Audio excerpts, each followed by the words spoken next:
Hello everyone, welcome to Jets TV here on Jets Central. Please comment, rate, subscribe guys. Comment, rate, subscribe, like the videos. Everyone knows you comment, I comment back. Hey, it's nothing big to me. This is going to be my week 7 picks video. I got a couple games requested. Again guys, we only do 5 games on my picks now. 5 games, all right? You got 4 games that are going to be random teams. You want to request that, that's fine. Hey, you're a Vikings fan, you're a Bears fan, you're a Bengals fan. Let me know. Hey, I want to hear about my team. I want to hear what you got to say, and I will cover them. But the 5th game, this 5, the 5th game is always going to be the Jets game.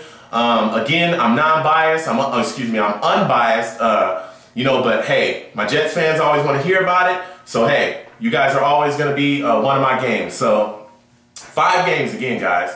So let's go ahead and get into it. San Francisco at Seattle.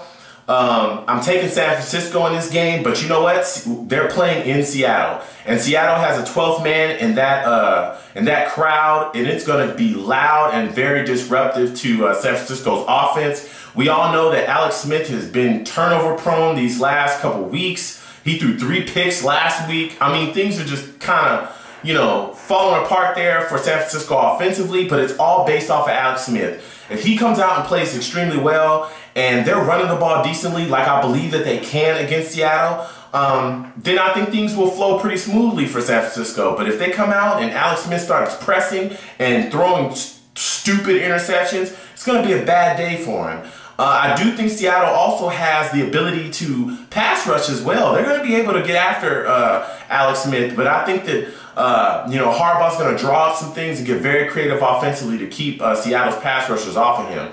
Opposite side, Seattle, I've got to see them be able to run the ball against San Francisco. I know that last week they gave up 100+ yards to Bradshaw, but I don't know if this run game in Seattle is strong enough. I understand Marshawn Lynch, he's a power runner and all those things, and that's awesome, but he only had like 40-something yards last week against New England, and New England's not necessarily some stout defense that you can't run on. So I'm taking San Francisco, but I can definitely see Seattle being in this game and possibly winning. But again, I'm taking San Francisco. Next game I want to talk about, Dallas at Carolina. Dallas is very banged up with Murray being banged up. Carr is pretty banged up too, their corner.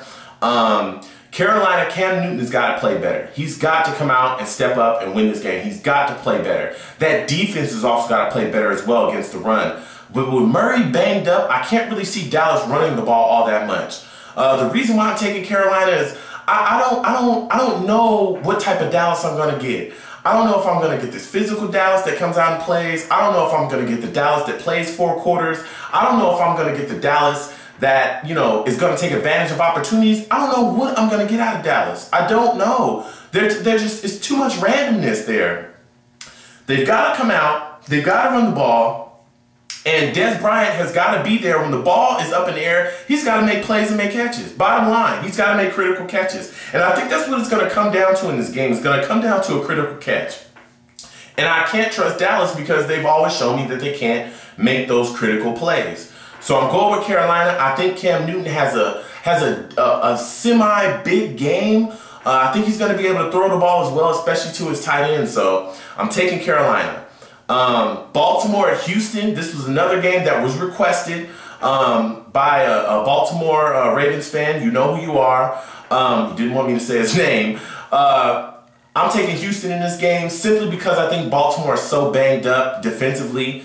Ray Lewis being gone, Ladarius Webb being gone, Ed Reed with that torn labrum, even though he's not like throwing a ball around so it won't kill him, but he's still flying around. But I think with Ray Lewis being gone, that really takes something out of that team. Not necessarily playmaking ability, because Ray Lewis has actually been on a decline. If you watched him, he's actually been on a decline. And they have other, linebackers that can fill that position that actually will possibly get a little bit more production, but they still don't have that mentality, a team carrying kind of spirit out there on that field, that play caller out on the field, the extra coach on the field. I mean, you got Ed Reed, but Ray Lewis is the heart and soul of that team. So I'm taking Houston in this game.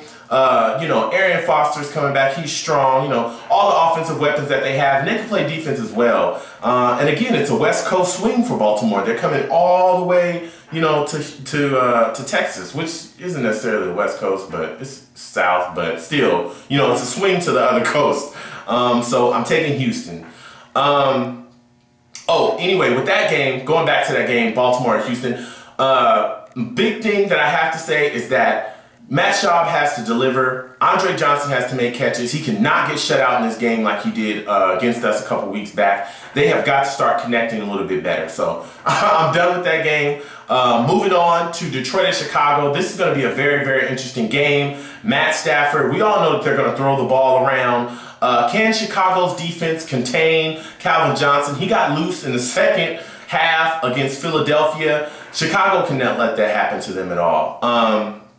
On the flip side of Chicago's offense, hey, is Jay Cutler going to come out and be ready? They had a bye week last week. Or knock that rust off and get going, because if you do not start putting up points on Detroit, the way that they can throw the ball around and manufacture points very, very fast, hey, it could be done to you. So I'm taking Chicago in this game, but hey, Chicago, you guys need to get the job done and run the ball very well, decently, because we all know Detroit can't necessarily stop the run.